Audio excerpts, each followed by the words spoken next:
Şirketinizde şu an bu videoyu izlerken bile bir çalışanınız bir müşteri sözleşmesini ChatGPT'ye yapıştırıp "Bunu özetler misin?" diyebilir. Bundan sizin haberiniz olmaz, IT'nin haberi olmaz, hukuk biriminin haberi olmaz. Ve bunun bir adı var, gölge yapay zeka. Hem KVKK hem Avrupa Veri Koruma Denetçisi son aylarda art arda uyarılar yaptılar bu konuyla alakalı ve biz de bugün bu konuyu konuşacağız. Merhaba, ben Ayşegül Zengin. 15 yıldır avukatlık yapıyorum. Son 10 yıldır teknoloji hukuku alanında uzmanlaşıyorum. Bu konuda yurt dışına yüksek lisans yaptım ve şirketlere teknoloji hukuku alanında danışmanlık veriyorum. Bu kanalda yapay zeka, kişisel veriler ve dijital haklar konusundaki gelişmeleri sade bir dille anlatmaya çalışıyorum. Öncelikle Kişisel Verileri Koruma Kurumu'nun Mart 2026'da yayınladığı bir rehberde yaptığı çok net bir tanım var. Bununla başlayalım. Dediler ki gölge yapay zeka, şirketin bilgisi, onayı veya kurumsal kontrolü dışında çalışanlar tarafından yapay zeka araçlarının iş süreçlerine dahil edilmesi. Yani burada 3 şart var. Birincisi bir yapay zeka aracı kullanılıyor. İkincisi bu artık iş süreçlerine dahil edilmiş oluyor. Üçüncüsü şirketin bilgisi veya onayı yok bu konuda. Bunun klasik örnekleri bir çalışanın müşteri verilerini ChatGPT'ye yapıştırıp bununla ilgili bir yardım istemesi olabilir. İşte bir geliştiricinin şirket koduna bir AI asistanı bağlaması olabilir. Ya da bir İK çalışanının bir özgeçmişi ücretsiz bir yapay zeka aracına yüklemesi olabilir. Bunlar hepimizin günlük iş hayatında gördüğü, sık sık başvurduğu yapay zeka kullanımları.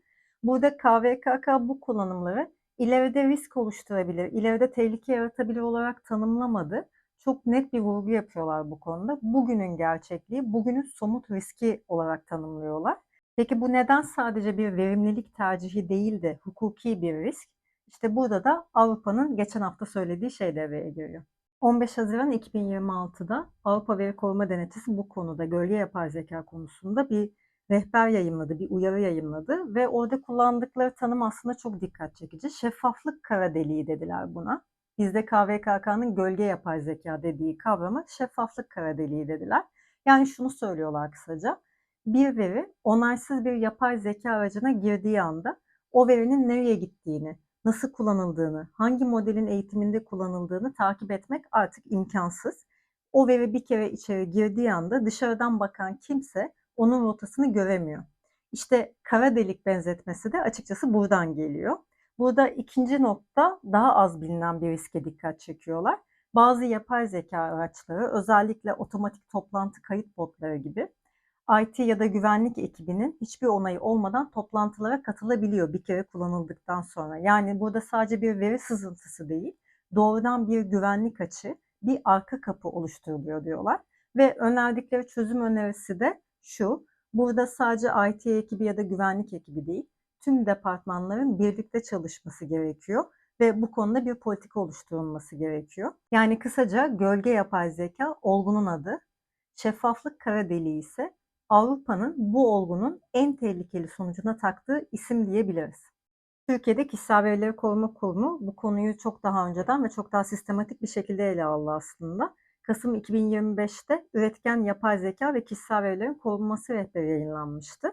Mart 2026'da da iş yerlerinde üretken yapay zeka araçlarının kullanımı isimli rehber yayınlandı. Bu rehber doğrudan gölge yapay zeka kullanımını ele alıyor. Ve bu rehberde 6 risk başlığı sayılıyor. Bunlardan birincisi denetlenebilirlik ve hesap verebilirlik. İkincisi karar kalitesi ve doğruluk. Üçüncüsü fikri mülkiyet ve ticari sırların korunması. Dördüncüsü kurumsal itibar ve güven.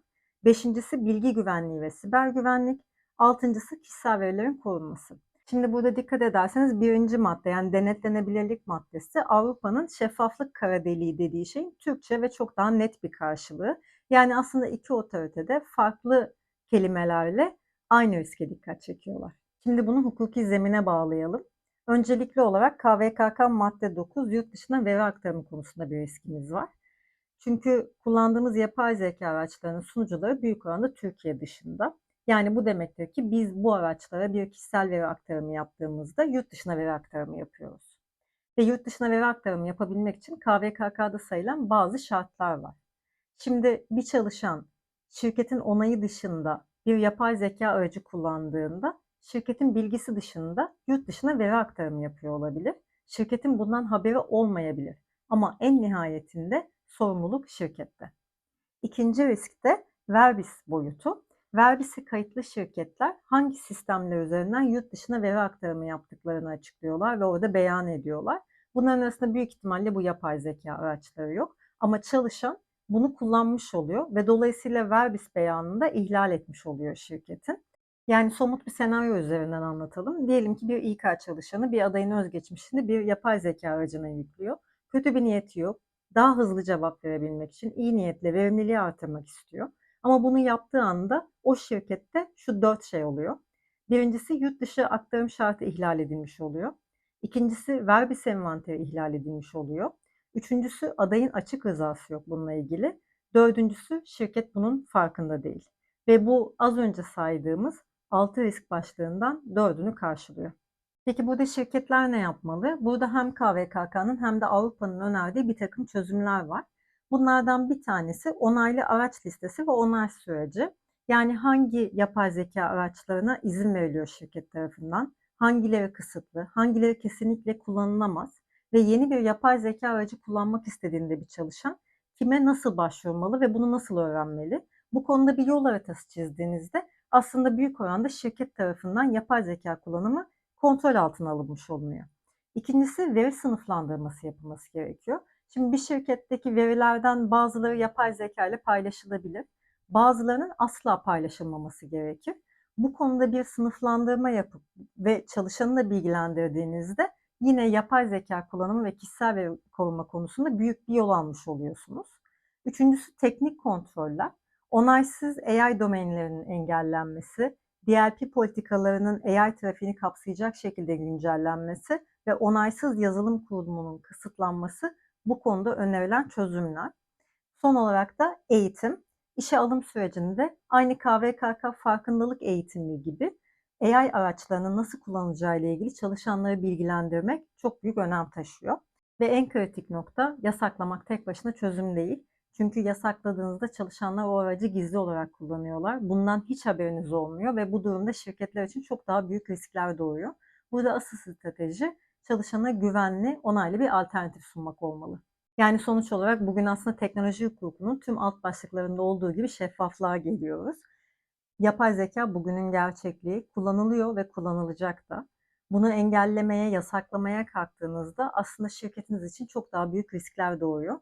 Dolayısıyla bu gerçekliği kabul etmek ama bilinçli olmak, bilinçlendirmek ve doğru şekilde kullanmak önemli. Yoksa siz de kendi şeffaflık kara deliğinizin içinde kalabilirsiniz. Bu tür konuları Webmap'te konuşmaya devam edeceğiz. Lütfen beğenmeyi ve abone olmayı unutmayın.